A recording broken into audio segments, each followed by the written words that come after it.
Welcome back, everybody, to what should be quite the matchup. The words have been exchanged. Things have been said, and we'll see if anyone takes them back at the end of the match. But it is Cloud9 versus Team Liquid, Azael. Battle for first certainly would be a tie for TL. For Cloud9, it's, who can beat us? Because as far as they're concerned, it's no one. For Cloud9, it's just another day at the office. It feels like they don't really feel worried about anyone right now. They are oozing confidence. They've been crushing this split, absolutely dominating teams. I mean, EG got just destroyed by Cloud9, and that was really kind of who we were thinking about as the closest competition. EG then went on to actually play against Team Liquid and destroyed them. Obviously, that kind of trickle-down math doesn't really always tell you how the matchups are going to be, but I'm interested to see if TL can challenge Cloud9. I want to see someone really push this team, and Team Liquid obviously has the talent to be able to do that. But it is concerning, I think, some of the ways that they're drafting, some of the ways that they're playing, because I don't think that their style has something that is going to match up well against Cloud9 unless they can really adjust. Because a lot of Team Liquid's success has just been, okay, wait for late game, pick scaling, sit back, and try to out-teamfight your team later. And I think that works well against teams that you're just straight better than. But Cloud9 is such an aggressive team. They push the pace of the game. They will take an inch. You give them an inch, they'll take a mile. They are so good at closing out games. So I don't think that Team Liquid can just sit back and try to scale it up. We also saw some of the stats that Broxah has had so far this split. He's been put on jungle duty a lot, has done pretty poorly when in some of these bad matchups against things like Graves and Italy. So I would be happy to see him on this Graves, and he is going to get a power pick for himself there. So that is going to already make me feel a little bit more comfortable about the early stages for TL. Yeah, just to recap the bans quickly, Yuumi, Olaf, Volibear, Blitzcrank, Syndra, and Varus. So no real surprises, just some respect given to CoreJJ from the Blitz is the most notable thing. And of course, Blaber will now continually have Olaf banned, it feels like, in almost every game. First pick Graves, though, leads into a lot of options here for Cloud9, and they do start with Thresh for Vulcan. Yeah, they could go for Kalista Thresh if they want to go aggressive. They could grab the Aphelios for themselves right here. Yuumi has already been banned out by TL, so you wouldn't be giving away Ezreal Yuumi. You wouldn't be giving away that Varus, so that's not that big of a concern. With Syndra already banned, there's no chance of a Syndra to be picked into the Aphelios, so that does feel like perhaps the obvious option. But they could go towards the Sett. The Sett, I think, can work well as the jungler or as the top laner here. So there is a little bit of flexibility thus far in Cloud9's draft, and Aphelios kind of conspicuously left open. It almost feels like Cloud9 are pretty happy to play into it, because Tactical, I think, is definitely going to be happy to take the Aphelios. Pretty much every AD has been pretty comfortable playing against really all the matchups on this Aphelios so far. Yeah, it does feel like a bait, but it may be too good to ignore. Yeah, given how good Aphelios is and how comfortable, as you said, Tactical is. I do really like early Twisted Fate here. I think TF is a champion that has a ton of influence in any given game.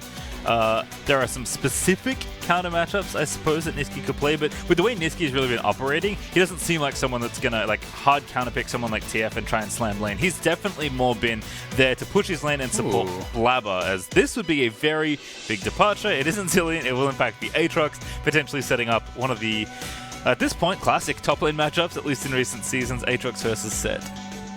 Yeah, I mean, it's most likely that Sett is going top. There is obviously possibility of it being a jungler. TF, even when there are bad matchups for TF, it's less about the interactions of the champions and more about, can you actually keep TF locked under the turret? I think that is the key. If TF can roam, even if you're losing the 1v1, it doesn't actually matter. TF wants to get out to the side lanes, wants to snowball those side lanes, get aggressive every time the ultimate is up. So I do like the fact that TL is kind of drafting to be able to fight. We saw Golden Guardians do something similar against Cloud9, where they went for this Nocturne combo with, kind of multiple semi-globals. We have seen TF come out as AP. It has also been played as AD elsewhere in the world. So there are some options there for Jensen, and I do think that TL should look to try to get aggressive with this pick every single time the ultimate is up. Yep, certainly. As Cassio, the last pick in Phase 1 for Cloud9, it does leave their draft very open, but Ezreal being the next ban means that they are going to start to put some pressure onto Tactical. Liquid running down the clock for ban number 4. It is Nocturne, so we're actually expecting the Nocturne on the other side. Maybe Blaber. Yeah, I mean, Nocturne is a good pick for Blaber, and it's also nice into the TF in that, you know, when you're trying to play these global compositions, you know, whether it's Gen or TF or whatever, when Nocturne ults, the lights get turned off, you actually don't really have the ability to evaluate the fights, you can't TP in, you can't do a lot of these things that, you know, makes that such a strong pick. So they are going to be banning that out. It also does just kind of fit in Blaber's wheelhouse as far as these power farmers that have really kind of key points of strength. You know, with that ultimate, every time it's up, you know, Blaber could look to fight. So far this split, Blaber has played 3 games of Olaf, which is banned. He played the 1 Trundle game, which honestly wasn't great from him, where he did make some mistakes. And even if he went towards that Trundle, you know, would be into a bad matchup against Broxah's Graves. So we could just see him going towards something along the lines of a Lee Sin. You know, if they want to get some more AP in there, I think Elise, Gragas, those are still all options. I don't think Trundle's horrible, but it is putting yourself at a pretty significant disadvantage early on against this Graves. Well, we'll see what this is. Gonna go to Lee Sin by Blaber. That's kind of what I was expecting. I think Lee Sin makes the most sense, and I do think, you know, when you already have an AP mid laner, you don't always want to kind of over-index there. This does also leave potential options to try to go towards a mage in the bot lane for Zven. If they want to try to go towards that, you know, they wouldn't be over-indexed on AP. Aphelios still being open just feels like Cloud9 is screaming pick Aphelios, and it's making me so curious. Like, it's making me so curious. What is your plan? You put high priority on Thresh to be able to have an aggressive lane. You're begging them to pick Aphelios by passing it up in the entire first round, and then you get to second round of bans. You're still not banning it out. You're banning out the other options. So Cloud9 clearly has some sort of plan. We have heard people talking about, you know, obviously mages as counters. Syndra is banned out. That's the one that people go to a lot. I do think that some of the other matchups, you know, talked to some players, they feel like Caitlyn can be a really good matchup into Aphelios. But TL, I think, feeling like it's too much of a trap, isn't going to go towards the Aphelios, and it's really funny to just see how it's falling. It's like Cloud9 is setting this trap and saying, please God, pick Aphelios, and Team Liquid's like, well, if you're going to give it to me, then I don't want it. So yeah, but you know what? If now Cloud9 can just take Aphelios if that's what. Okay, it's Cassiopeia. That's what I thought. Okay. So that's what I was gonna say. I don't know how common Cassio is into Aphelios or in bot lane in general, but the one player I have seen do it frequently, particularly into Aphelios, is Cloud9's Academy AD carry Tomo. So I've actually seen Cassio into Aphelios a couple of times already, and I was thinking, like, Zven, not always known for his mages, has not played it this split, but that Cassio I think was a flex the whole way down, and actually they've decided that they'll just take it here, even after the Aphelios bait didn't work. Yeah, very interesting stuff. So the Aphelios won't be the pick. It will be that Kai'Sa. Zven, though, is going to be on this Cassiopeia. You know, as far as late game damage, they are pretty magic damage focused with the Cassio and the Zoe, but obviously, you know, you have the Lee Sin, you have the Sett to try to balance things out a bit so that the team can't just completely ignore physical damage and build things like early Hex triggers. I'm going to be really interested to see how Cloud9 does play this out. You know, generally speaking, their bot lane has really been a strength where they can get priority. Sometimes they do play weak side and play this Ezreal Yuumi style. This feels more like that.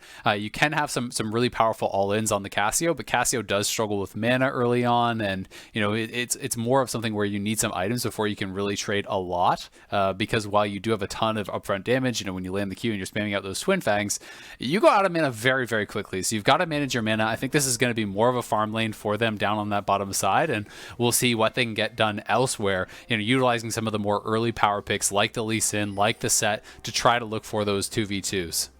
Yeah, and I think certainly eyes on Nisqy here. I mean, already we heard some banter between them in the T's coming into this matchup, but this draft, like the way they handled this draft, got Nisqy Zoe. That's basically the end result. Like, I think there was an opportunity to maybe take Aphelios there if they wanted it, but the counter pick they ended up getting by flexing this Cassio is this Zoe here for Nisqy. So if you're counter picking something like TF, which you knew that TL were going to be happy to play in almost any situation here, this is a game where Nisqy, especially when Blaber doesn't have the aggressive edge in his jungle matchup, I think Graves certainly is feeling comfortable there, if not advantaged.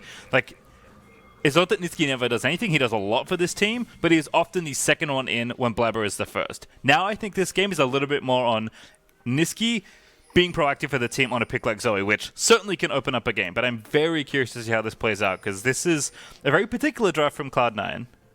Yeah, it is. I mean, I do think especially post-6, Blaber can be that first one in looking to make plays. You know, I think the highlight play of Spring was his Lee Sin kick. You know, we saw in the base, and we've seen him have some pretty insane mechanics on this champion.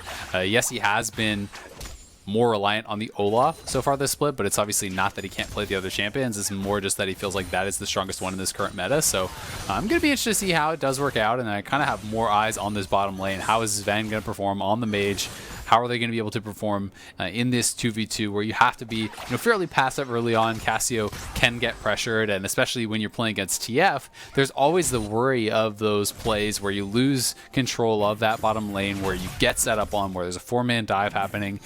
Cassio pre-6 doesn't have a lot of ways to really kind of keep herself safe if you are getting a lot of jungle attention against something like a Nautilus, who can set up so well for those junglers, set up so well for the TF. Yep, and unlike, say, mid lane, where you would have the option maybe of taking cleanse, Zven's taking TP here, which I think he almost feels like he has to when you're playing this mage bot lane, so doesn't have that option to get out. Certainly will have a bit of extra safety from Vulcan's Lantern, but we'll see how it all plays out. I know Crumbs' most common criticism of Lee Sin is that they don't kick people enough. Whereas in the LPL, that's all they do is find flash kicks on people. I think Crumbs can at least be rest assured that if there's any player in the LCS that will use kick as often as he can, it will be Blaber. Yeah, Blaber's definitely going to make something happen. You can count on him looking for fights nonstop, and I think a large reason that Zven is actually playing the TP is due to some of the mana issues that I talked about early on. You don't want to get stuck in an extended lane where you run out of mana, you get pressured there, and then you're kind of stuck under your turret trying to farm with no mana. That can be pretty difficult for Cassio, especially when you are starting this Sapphire Crystal. It's very easy to get to a quick tier and then look for a base on that. We can see C9 is trying to move towards the scuttle, but Jensen, nice little sidestep. Really good movement overall. He's going to stun up Nisqy as well, get a little bit of a trade back. Paddlestar does connect, but it's Spellbook versus Spellbook here in mid, becoming increasingly the keystone of choice for almost all mid laners, so nothing aggressive as some modes are exchanged, which I do appreciate very much. Yeah, I like Jensen's confidence, right? He is an incredible player, and despite the fact that Nisqy had a better spring split, I think that is hard to debate. I think Jensen was still a strong player for TL in spring, despite their poor showing overall. And some of the nice little movements there he had, sidestepping some of those abilities, is kind of one of the things that Jensen was so well known for. He's so good at these little miniature sidesteps and avoiding skill shots, and the pressure that he exerted onto Blaber and Nisqy there delayed them from actually getting down and actually stopping Broxah from grabbing Scuttle on the bottom side. So it's these small things can make a big difference. I also like that, as you say, that Nisqy bubbles him and then puts up the sad B as he lands the follow-up Battlestar. So certainly, again, there is pressure here for TF. This mid lane matchup will be fun to watch all game long, but certainly eyes around the rest of the map as well. So far, so good in pretty much all the lanes. Licorice actually has a very big lead, 1v1. Yep, already more than 2 waves up on Impact, and that is pretty concerning. Yes, Sett can have some of those really beneficial trades. It's really down to the Aatrox of can you actually hit the sweet spots? Can you get yourself in a situation where you're keeping Sett at range and landing multiple Qs in a row? If you can do that, then it can go okay for you. But if Sett can kind of get inside those sweet spots of the first 2 Qs, land those autos into the auto resets with the Q, you really do win those trades pretty heavily in the early stages. Yep, as you can see, this is going to delay the base a little bit there for Vulcan, as Zven is finally going to go back and get much needed mana, as you mentioned earlier. Has the tier and an extra Sapphire Crystal now alongside the Dark Seal. Yep. So should be feeling a lot better. Yeah, I mean, he has a really nice base there because he was sitting on the Sapphire Crystal refillable, so he bought a full tier plus that Dark Seal. This is a lot of mana to work with now for Zven. He is playing Conqueror, so it is more about those extended trades, expecting him to be playing Presence of Mind there too. So, grabbing those kills and assists actually makes a really big difference. And he will be just trying to stack up this tier early and often. As for Cassio, once you have that Seraph's complete, once you get that transform, you can get a lot more aggressive. You really do kind of need that shield as a safety net, especially when you're not playing a defensive summoner and you are kind of more this mid-range style champion, playing against a lot of champions who, when you're attacking, you're going to be in their range of threat. If you're stepping forward and you get gold carded or hooked by CoreJJ, that can be very, very dangerous. So will be key to get that Seraph's done early. Nice early dragon as well from Cloud9. Just take the Infernal off the map. They are always on top of their objective control. I think one of the benefits of having a jungle like Blaber, especially when he's playing something like Olaf, is it just feels like the dragons don't go any other way. Zven and Vulcan also are going to get the lane pushed in, and they've evened the farm up that once was ahead for Tactical. But a pretty quiet early game here, which we're, I think, expecting between these two teams. Cloud9 have certainly let off, wildly aggressive early games, except when openings are presented to them. But I do expect the pace to pick up. That's, I think, the hardest thing to currently match Cloud9 with right now is that once they start picking up the pace, they do not relent off the gas. Yeah, I've got to say, I'm a little bit surprised, actually, with how patient Cloud9 has been. I do think given the drafts, that you can expect a bit more of kind of that patient play, of a little bit of a slower game. But, Cloud9, it's funny to say, but by 7 minutes, they're often significantly ahead, right? They're often like clearly in the lead. And this has just been a bit of a farm game with TL out to a slight gold lead. So I think Team Liquid is going to be feeling pretty good about their situation early on. Jensen is now 6, so they can start to have the Graves look for invades, knowing that you have the support of this TF. That allows Broxah a little bit more agency to try to invade. Bot lane has pressure, so they're going to move in and try to take away this blue buff, and we'll see if Cloud9 can get anything back on that top side to make it a bit more of an even trade. Blue buff successfully stolen by Broxah, but we'll see if the Rift Herald, which isn't even up yet, so don't worry about that. Still have to wait, as Blaber is just going to counter invade the blue, so he's going to keep up on camps. Fortunately for the mid laners, it means that neither of them are getting blue right now. But I don't think they'll be too worried. These aren't massively mana-intensive champions. No, it's not too bad at this point for them. We can see that Jensen is actually going towards the Rod of Ages. I actually really like this build. Yes, sometimes people do opt for kind of the squishier CDR rush style of builds. Rod of Ages into Zhonya's is kind of the fighting build, as I like to look at it. It allows you enough HP plus the stasis to really kind of use that ultimate aggressively, and it does allow him to really look to kind of function as one of the members that can engage for TL. So gonna be interested to see when he actually gets out and uses that first ultimate, because I do think that they want to be proactive about this and try to attack these side lanes as much as they can. Yeah, Nisqy running back to base with heal actually alongside his clan, so swapped something over in the spellbook already. So maybe anticipating a fight coming up. TP back in from Licorice though. Impact actually had a very nice trade onto him, but Licorice is gonna TP back nice and safe as Blaber will scout out the Rift Herald that has been started by TL. Q landing onto Jensen. Blaber is level 6 here. Nisqy found a GLP on the ground as well. Is going to slow down Broxah. Ooh, into the bubble.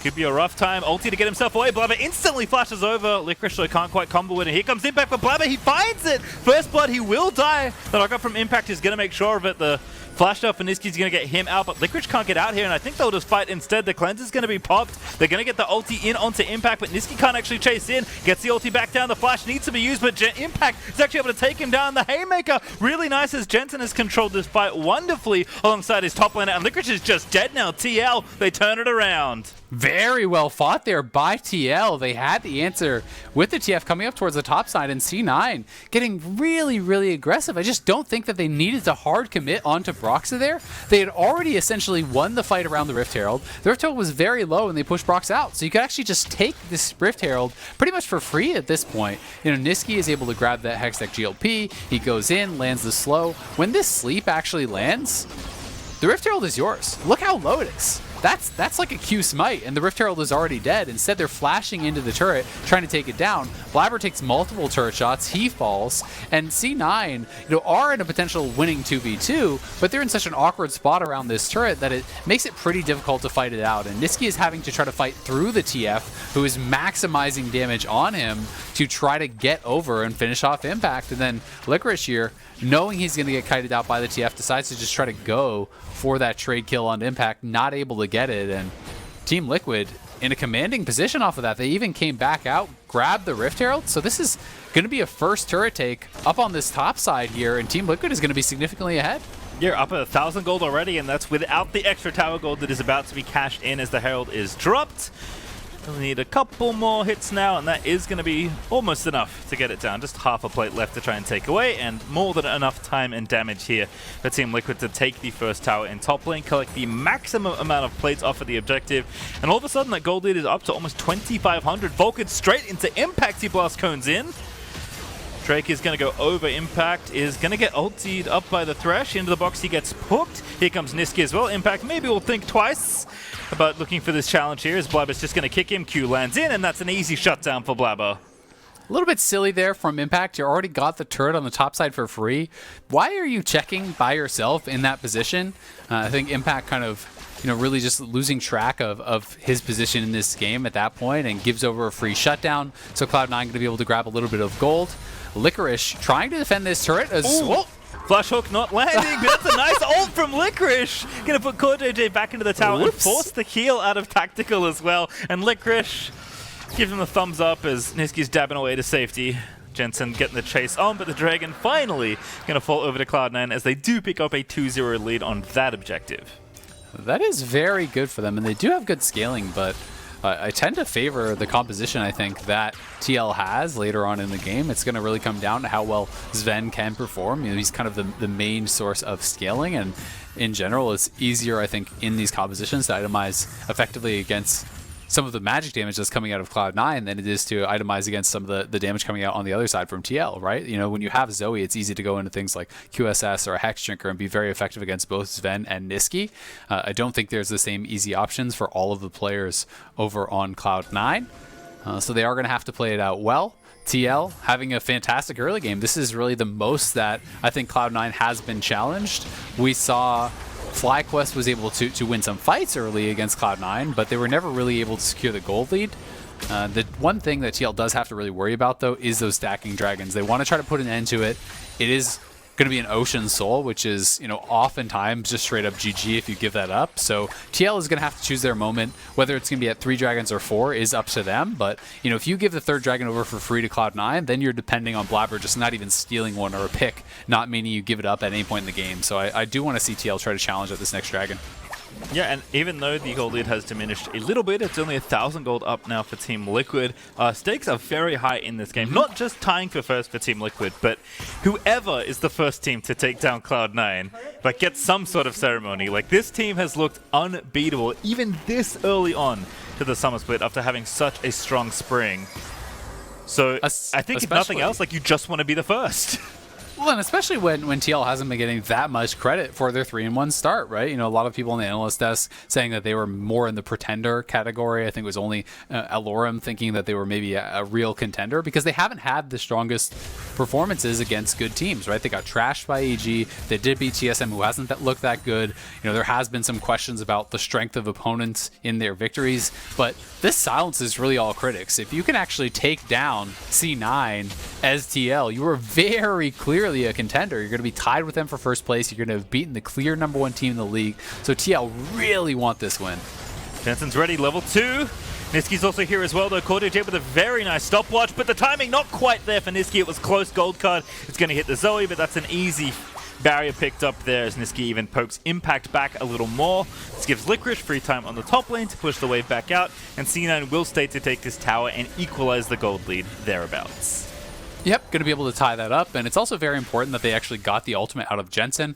Remember, because you are going for this Roa build, you don't have a lot of early CDR, and that is going to mean that every time you get that TF ultimate down in the early stages, there is this big window of opportunity where you feel safe on the map, where you're able to get things done. So Nisqy made the first move, Jensen had to answer it, and as a result, they are going to be feeling pretty safe, but Nisqy could be in some trouble here as Broxah has the phase rush procced. He's going in. Yep, pops the cleanse just for the speed. Oh. The ulti not there as Nisqy will just barely sidestep away.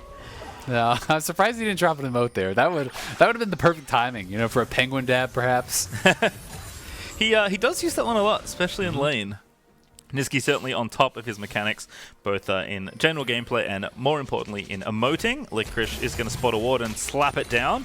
Zven's going to briefly moonlight as a mid laner here, but we'll give that back over in short order. Is farming very nicely of note. He's kind of been the only player not really involved in all the stuff that's been happening. The game's kind of happening around him as he's been farming. So 20 CS up. Like you said, he is kind of the insurance policy here for Cloud9.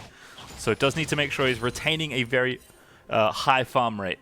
And he is. He's over 10 CS a minute already in the game. He's very close to his Leandries. He's stacking up that tier towards his Seraphs, his Archangels. That is going to be looking really, really nice for them.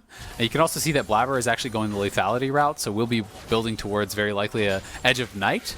This does give you additional threat onto some of the squishy members. If you can get back onto someone like Tactical, you can really look for those execute type kills. If they get poked whatsoever by Nisqy, you could be seeing Blaber fly in and try to really punish on that. But 30 seconds until the Ocean Dragon, that is the key objective now. Cloud9 already got the first 2.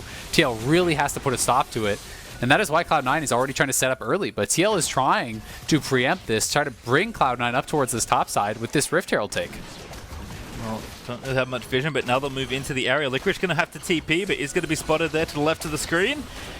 TL, though, I think they wanted to fight here. They do get a stun onto Vulcan. Hook lands as well from CoreJJ, and Tactical's able to take him down, but Cord also low. The supports will not be traded off just yet as Licorice haymakers in, but he just can't fight all the carry. Splashes out, though, stays safe as the Graves ulti's not enough, and now Impact gets picked up by the Paddle Star. And everybody has to juke the bubbles now. Nisqy still hunting for the next few kills. Tactical there. CoreJJ not going to be spotted. Nisqy does have a heal now. Goes into stasis to be safe and pops the summoner just to be sure as Licorice fighting Jensen getting low but not out just yet. Cloud9 able to finally trade, but they will win the extended fight just barely. And they can just get the dragon. Licorice is just going to start it up. He has lifesteal, so he can actually heal up off of this dragon. They get the Rift Herald. Now they're very likely going to be able to grab this dragon. But you need Lee Sin to come down. Blaber, you can't recall now. Broxah could still be out on the map. Both junglers actually don't have Smite, but I really doubt that either one has been tracking or is able to track how many Smite charges there are. I don't think Broxah's even going to try to steal it because of that, except with ultimate, which isn't even available. So there's no point for him to go in. That's going to be an easy third dragon for Cloud9, and they are now at soul point off of a pretty dominant fight over by that Rift Herald. TL decides to kind of bet a lot on that Rift Herald fight instead of waiting for the dragon and looking to fight there, and they lose on both sides. You lost both objectives. You were down in the kills. Cloud9 is now soul point, pretty much caught in gold, and Cloud9 is just showing their resilience, showing how difficult it really is to put this team to bed. They just always are going to be relevant in these scraps where they have such good individual players who are so scrappy.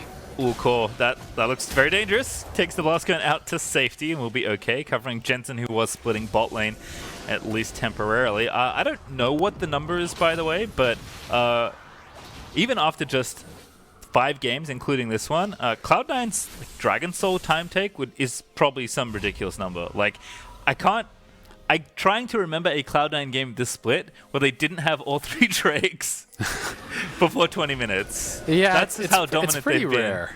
They lose 1 or 2 here and there, but for the most part, they're stacking them often and early. Blaber on really every champion just goes pretty much as soon as it spawns, looks to take it off of mid lane control, off of bot lane control. They are very willing to go for those plays. Blaber did just decide to actually sit on the Ruby Crystal, went towards the Umbral Glaive for more vision control. So with the multiple Ruby Crystals, he is likely now going back towards Black Cleaver. We've seen Licorice rush for the Blade of Rune King. That means he's looking more for that 1v1. The extended fights with the Conqueror and Blade the Rune King against Impact should give him the edge in that 1v1, but it also does mean that you're very squishy come teamfight time, so he's got to be really careful about that. If you get gold carded, there is the potential to get burst down. He's not playing Merc Treads. He may have tenacity, with the Legend Tenacity, but that and really, no magic resistance, no health being built up means Licorice can get burst down if he's not careful. And Jensen is very strong still. He's been farming well. 2 items already finished. The Rod of Ages is fully stacked. He actually went Lichbane instead of Zonies, but I imagine Zonies will be coming up next. But still, perfectly serviceable item. Gives a bit of CDR, a bit of move speed. Makes you much better at side laning as well if you get free time on the towers. And your burst really goes way up. When you have the stack deck, you have that passive E, plus your gold card damage, plus the Lichbane damage, you can start to really burst some of these members. And it's actually just going to be the Baron start. TL are looking to try to 2-man this with Tactical and CoreJJ. The Rage Blade is complete, and they're just going for a sneak play, but Blaber found it. They're moving over, and it's been sniffed out. So CoreJJ has got to get out of there very low already. This is going to mean multiple turrets could go down mid lane, because now you're going to be down a member. Your support is basing. The Rift Herald has been dropped, and Cloud9 sniff out what was, I think, an admirable attempt at a Baron sneak. TL was showing their jungler, showing their mid laner elsewhere, and saying, "Hey, look over here," while they were trying to rush it down with their bot lane. That's a game-winning play if it works, but Cloud9 on top of things, and they sniff it out. Yeah, I did look for the blue trinkets. There was only one, but Zven, good game sense there, was just able to sniff that one out. Rift Herald charge does happen on the tier 2 as well, so that damage will stick, even though Cloud9 don't take a tower. Licorice, you're in trouble. Ooh, good ulti back. Redemption down as well. Nisqy stole that one off the ground also. Licorice with a Haymaker fully charged up. He's going to get knocked around by Impact's chains, but is the rest of the team here? Here's Blaber looking for the play. Kicks him back into the teammate. But now's the Lantern out. Blaber's going to have to go to safety because Licorice is already dead. Yeah, Licorice still very squishy. You know, as I was talking about earlier, does get found out, does get burst down. He played it well, delayed as much as possible for his team to get there, but they couldn't quite get there in time. And Blaber committing the kick flash means he's not going to have that big playmaking up to try to knock in someone like Tactical or Jensen come the next team fight. So they have to be pretty wary about that. TL going to be really happy about that. That is kind of their first really successful side lane play, you know, with Jensen and Impact grouping up, looking to punish Licorice, who wants to be having these 1v1s. You know, I talked about it when you go for that Blade of Rune King, and he's even with a dagger going to be building towards Triforce. So really wants to be winning the side lane matchup against Impact, and TF is something you're always going to be having to look out for. I like that Blaber also checked the Baron, like just in case, you know, doesn't want to be caught slipping again. Gets a bit of vision down. That next team fight that you described, though, is going to be coming up quick. 30 seconds until the Ocean Soul and its dragon will be spawning. So we know both teams are going to be in for the scrap here. Cloud9 don't have to fight for it. They will fight for it. Or at least make sure they can. I mean, this is their win condition, right? This is, you get this, the game is probably over. But remember, Blaber does not have Flash, and that makes his team fight a lot less threatening. You know, they're going to be reliant somewhat on Nisqy trying to land poke. Hasn't been able to do it just yet.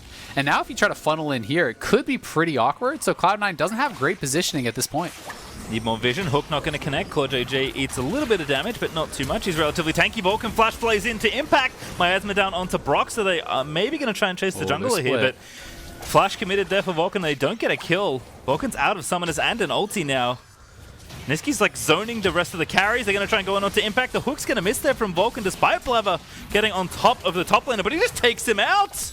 Jungler with almost a solo kill there as a redemption down from Vulcan is going to keep the rest of them healthy. Nisqy, though, getting low. He's going to be chased by TF. That's an easy pickup there for Jensen as Nisqy will fall. So now it's 4v4 around the dragon, but C9, they're going to rush it. Broxah, he's ready. He's in for the steal. He's not going to get it. Ocean Soul, Cloud9. Hook up onto Broxah as well. Licorice is just tanking the rest of Team Liquid. He'll get one on the end. Broxah is low, cannot rejoin the fight. It's just the two carries now of TL that have to try and make something happen. Yeah, and C9 is going to continue to chase you down. You got the Swifty boots on Thresh. They can look for these kills. Good Q there by Blaber. W lands there. Good play as well from Vulcan. Almost clips in max range. Cleanse is way too late for Jensen. And that's going to be an easy kill for Zven as he grounds and takes down the TF. And Cloud9 may have gotten what they need to win this game at this point. They've got the Ocean Soul. They're pinging towards the Baron. Remember, with that Ocean Soul, you're going to be constantly refilling the mana bar there, and it makes Cassio Baron take that much stronger. You have the damage from the injuries. You can just non-stop spam out these Twin Fangs and really rush this down. Broxah is just so low. I don't think he's really in a position to come over here and try to contest this, but TL is moving over. They know they've got to stop it. Yep, Nisqy in here as well, I believe. Oh no, Licorice actually was the one that TP'd into the pit. Nisqy's also here. He's fending off Impact right now. Cloud9 maybe going to try and just fight instead of finishing the Baron, but Blaber will be able to finish it off. So Cloud9, they'll get it all here. Nisqy looking to chase on as Cloud9 also want to win the ensuing team fight because this team is nothing if not greedy, but rightfully so in most cases. But looks like they'll have to back away. TL, I don't think they have something here. Yeah, Blaber's going to bounce back to Licorice and they're out scot-free. Yep, it was really, really nicely done. And looked like, you know, with the initial positioning, I felt like TL could have had the advantage in this fight. You know, it's the initial flash in, trying to go on Impact. They saw that Impact actually uses dash, and that is what triggers this engagement. They go in, they try to get on top of him. They know that the ultimate is now going to be expiring, and they start to just move over towards him. TL hesitates to actually fully commit with this pincer attack on both sides. And if you're going to be distracted by Nisqy with 3 members, well, the 4 members from Cloud9 can easily pile in on top of Impact and take him down. And yes, there is a nice trade kill up on the top, but look at this. Core had to actually flash in front to block that Q. They have to use the TF ultimate. They have to use the Kai'Sa ultimate. So that is, you know, flash and 3 ultis to kill off the Zoe. So it all came down to that smite, and that's really the only hope that TL had from that point. After committing so many resources, they weren't going to be able to really win the fight. They had to get that smite. Blaber nailed it. Broxah was not able to take it away, and in the ensuing play, they lose not only the Ocean Soul, they lose the Baron. And we know how damn good Cloud9 is at closing out games once they get the Baron, and generally speaking, it only takes them 1. Yep, and they're getting a lot of damage done already. Minute and 35 left on the Baron buff, but already up to almost 3,000 gold. They'll knock down the mid-tier 2. Top lane Aatrox has already been taking care of it as Licorice delivers the wave down top lane. As Cloud9 look to rotate over, and they'll take that one nice and easily. We'll see if TL can protect an inhibitor tower that tends to be a win. But like you said, Cloud9 don't take much with their first Baron to finish off the game, so the likelihood of TL defending one of their inhibitors seems low. Yeah, we'll find out. I mean, the siege isn't the best. It's kind of pretty reliant on poke here from Cloud9. If they can land the poke, they can move forward. But you don't have a lot of long-range auto attackers to actually be able to knock down these towers. So we'll see if they can hang on. And Cloud9 also, I think, has a lot of gold to spend. Licorice has the same items that he did when he actually died top lane. So he has a ton of gold. Poke doesn't land, but Nisqy's just peppering the poke in, trying to zone off the rest of them. Inhibitor tower's going to break. TL will see if they want to defend the structure past it. Redemption is down. Decent ult there for Broxah for a bit of poke, but Cloud9 will continue again. Between the Redemption and the Ocean Soul, they don't really need to stop their siege. And they'll just let the Baron up cannon minions do the work there. Impact does find a knock up, but Blaber bounces away, and Cloud9 get what they came for. Take the inhibitor and get out. Yep, going to be able to grab that inhibitor mid lane. There's only one more outer tower standing there for TL down in that bottom side. Cloud9 will reset. We'll see just how much gold they actually have as the synchronized base cancel as they see the TF ultimate going out. They want to make sure no man is left behind to actually get taken down, and it will be Jensen just ulting down to the bot lane, trying to push out waves and delay, because he knows that that next target will be that bot lane tier 2. Yep, Triforce now for Licorice as well, so even more lots of gold. Fighting power. Yeah, he did have a lot of gold, as you mentioned. Transformed a Phage into a full Triforce, so he was sitting on quite a lot. But Cloud9, like you said, just going to work this bottom half of the map, and we'll see what defense TL can muster. The gold lead isn't that significant. It's only 2,000 up, but with how much momentum, with this Dragon Soul that Cloud9 have, with all this room they have to maneuver, I mean, they can threaten the Elder Dragon in a minute 15 if they even need it. And it's just, Ocean Soul is so hard to place value on. You know, it really is worth thousands and thousands of gold, and the longer the fight goes, the better it gets. So it's just increasing in value unless you can really burst someone out completely.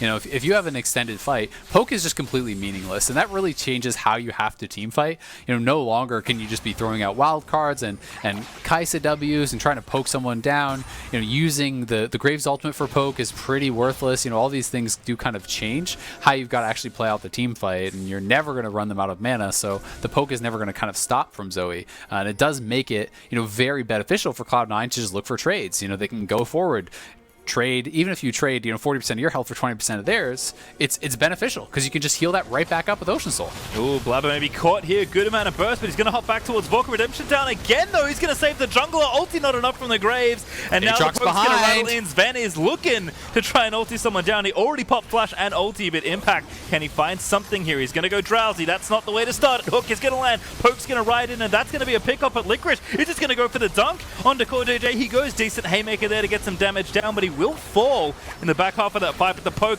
it's unrelenting. Like you said, Isaiah, when the fights don't end, the Ocean means you don't have to stop. Blaber going to feint in and feint out. Great bit of poke there from Nisqy. Finds a snipe onto Tactical, and he's still going. He gets 3! A triple kill out of Nisqy. Popping the cleanse, getting Nimbus cloak speed like you wouldn't believe. And Cloud9 are going to bust through bottom as well. In fact, they're TPing top. I think it's time to end the game. Yeah, they just want to end it right here, right now. Nisqy and Jensen were exchanging words before the game. Who's the better laner now? Nisqy is looking to prove that with plays like those, really taking over in the final moments here as Cloud9 look like they're going to push through and win. Yep, Nisqy going to say, my team's better, but I'm better too. Jensen going to be dove in his own fountain as Vulcan plucks him out of the air. That's going to be the bot lane ace to finish off another win for Cloud9. Now 5-0 as they take down Team Liquid. Another really good game here from Cloud9, but you've also got to give credit over to Team Liquid, who I think pushed Cloud9, you know, more than anyone else really has been able to. But again, it was about the objectives. It was about, you know, the playmaking from Cloud9, able to constantly secure these neutral objectives. You know, getting multiple Rift Heralds, getting all of the dragons to actually stack those up for the Ocean Soul, and it kind of came down to that smite fight between Blaber and Broxah. So really close game, really exciting game. Cloud9 chose us a different look with this mage in the bottom lane. It wasn't as dominant, but still they're able to close out the game fairly quickly. All right, well, when we return, we'll hear from Riv and Zven in the Verizon post-game interview, so don't go too far. Build unlimited right. You start with America's most awarded network, the one with unbeatable reliability 13 times in a row. this network, it's one less thing I have to worry about. Then you give people more plans to mix and match, so you only pay for what you need. Verizon Unlimited plan is so reasonable, they could stay on for the rest of their lives. You include the best in entertainment, and you offer it all starting at $35. Because everyone deserves the best. This is Unlimited built right, only on Verizon. Your Honda MVP! Dreams aren't achieved overnight. They take passion. It's Mr. World 3. Dedication. And even then, there are no guarantees. But for the LCS, that's the power of dreams. Too bad! It means you never give up. It means you always play again. Honda, proud automotive partner of the LCS.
Welcome, everybody. We are back. I am joined by Zven after Cloud9 takes down Team Liquid. We're at the Verizon post-game interview right now. Zven, it's been a while. How you doing? How you been? How are things?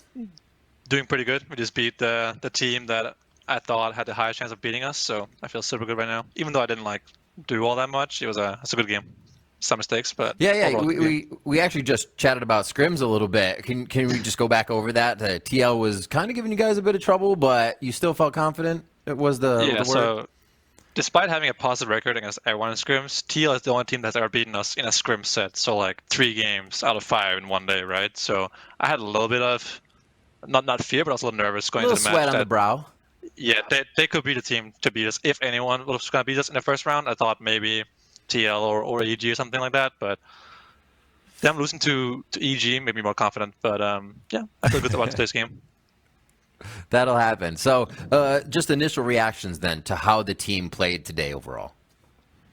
I think I didn't play super well. I didn't like do that much. I mean, I did what I had to do, right? But I didn't have like a huge impact on the game or like a lot of flashy plays. That was mostly Nisqy and Blaber. Blaber, as per usual, doing really well today. He had some really good kicks and he made plays happen, right? So I think today's game was really good, and it was a new draft for us a little bit with the Cassiopeia and Vulcan. So I'm happy that we can like flex a little bit and spread our wings or whatever. So I feel good about being able to play something on stage that we haven't played before and still do fairly well with it. And I wanted to ask you about that. As a marksman, kind of what is that transition? Were you ever reluctant? Was it like, okay, AP's got to be a part of my play set here? What was that like when you knew you had to put like Cassiopeia and Syndra there? I mean, I think it's just good to have those champs in a pool, and then once there's a consideration for it, they pick like Aatrox and Graves and TF. Champs are all fairly low range, they're always melee characters, and Cassio is really good in that situation. I was like, hey, just give me Cassio. You can play silly mid here. If they ban your mid on champs, you can pick Cassio to TF if you want. Having the flexibility is really good for draft in the future, and teams will be scared that we actually will pick it on stage. A lot of people play Syndra and Cassio, but they don't actually play it on stage, so now people know, and they'll be afraid of us. So I think it's good to have that ready in case we need it in the future. Cool. So we talked about scrims a little bit. What was the key today going into game to make sure you shut down Team Liquid? I mean, I think there wasn't like a single key to beating Team Liquid. They're an overall decent team, but you guys weren't trying to bait them into a Felios, right? I'm not giving anything away here, but okay. I will say I did think they're gonna pick a Felios. I thought they would first pick a Felios, not Graves, because I think Graves is like not that useful, and they rely more on Aphelios, but didn't pick Aphelios at all. TF, something we saw coming. It's hard to play against for ball laners, especially, and top laners, because the global ult, but I think we knew what they were going to do at all parts of the draft. The Aatrox was a little bit, I think the champ was kind of useless, but yeah, I think we knew what to do against TL, and they rely a lot on like these tank, carry comps, like Orianna, Aphelios kind of comps, and we don't play those. I don't think they're as good, so I'm happy we got the win today. Awesome. Yeah, you got the win. You are undefeated in the LCS. That must feel good. And that's kind of where my next question goes. Are there any areas of improvement you would like to see on the team? I think this is intriguing because you guys are undefeated. So is there a spot that C9 you feel like may not be firing on all cylinders and it's something you're driving towards? I mean, I don't think we're a perfect team by any means. They got some towers, they got a Herald, I think, and they actually didn't get a Herald, but the game was not a stomp by any means, and we only had like 5k gold at the end of the game, I think, so it wasn't a stomp by any means, and we can always improve. I think right now we're trying to spread a little bit so we can have everyone carry us on any given day. Top can carry with Jace and Gangplank kind of champs. I can carry on mages if I have to, or normal AD carries. Nisqy can carry on his Zoe, so the teams can't really target us in draft. Last split, we lost to TSM and won against EG. It was because we were too obvious. Our drafting was the same every game, and some teams figured it out and they punished us for it, right? So we're trying not to be too obvious or predictable right now, and that seems to be working so far. Before I let you go, Zven, hit me with your favorite emote. I think... hang on. I mean, normally I use... I have the 3 B emotes, right? And I have the penguin dab. B's are good? Okay, all right, perfect. Yeah, that's actually on the top of many lists. All right, Zven, thank you so much, dude. This has been awesome. Good to see you again. Thanks, Ruth. Bye. All right, everybody, we're going to throw it back to the State Farm Analyst Desk to break down the rest of the day. Stick around. All right. Am I good to go? Thank you so much, Riv. Now, I find it very interesting that while we couldn't decide whether Team Liquid were pretenders or contenders, Zven was obviously worried for them going into this. But Alorum, when it comes to the draft, do you believe his poker face when he says that they weren't trying to bait the Aphelios pick? After seeing that interview, I have no doubt Zven and that whole draft with Aphelios was a carrot on a stick in front of the horse. Bugs Bunny They're just style. waving it in front of him like, you want to. 200 years, guys, 200 years. And so, for sure that they wanted that matchup. They must have been practicing the Cassiopeia and Aphelios.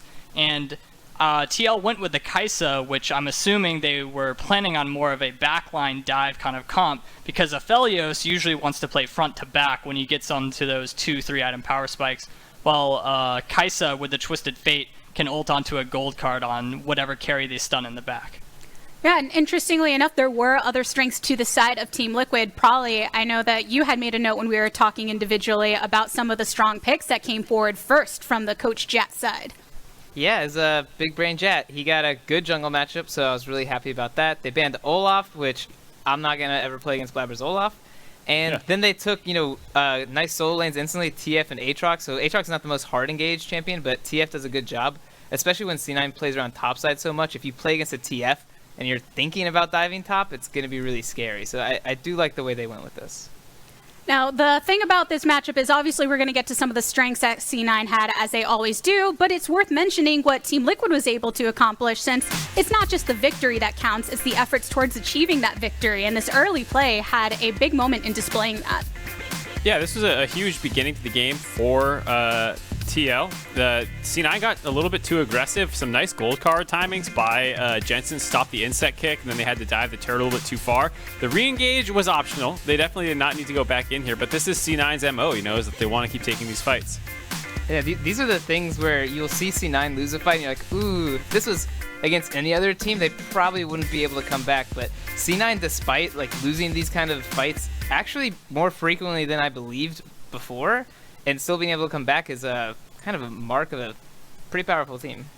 Yeah, the losses in gold deficit is actually pretty frequent. They've had 3 games where they've had gold deficits at 10 minutes, but then the gold swing from a weakened position is on average 3,000 between 10 and 15. That's a huge 5-minute swing. Similarly, 15 to 20, they also increase. Team Liquid actually had some of the best values. They had the lowest gold swing between 10 and 15, and they were the only team to not fall further behind Cloud9 between 15 and 20. So Team Liquid was actually doing fantastic while still slowly slipping away. They held on better than everyone else, but Cloud9 is just a machine when it comes to making plays. They never slow down even when behind. I think we're looking at this gold graph because C9's just stomping everyone. I'm sure Jet looked at these stats at one point and was like, oh my god, we need to keep up in gold. But the way Blaber's playing is he's getting so many dragons that the end of the game ended up being this dragon fight where Team Liquid had to fight, or else C9 was actually going to be able to win the game.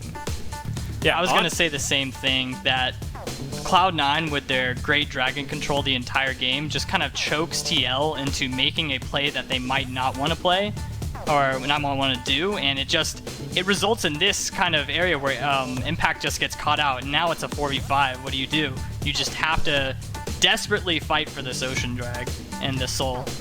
Yeah, it's a good job by Jensen to find the cleanup kill, but on average, Cloud9 gets the Dragon Soul at 25 minutes, and they've done it in 4 out of 5 games. This one was actually at 24, and so it's such insane pressure to put on another team where if someone gets picked off, if Impact dies there, you're dealing now with an Ocean Soul team. Whereas in every other game, from every other team, you make a small mistake like that, it's okay, they get one of the Drakes, or maybe we back off and play it slow.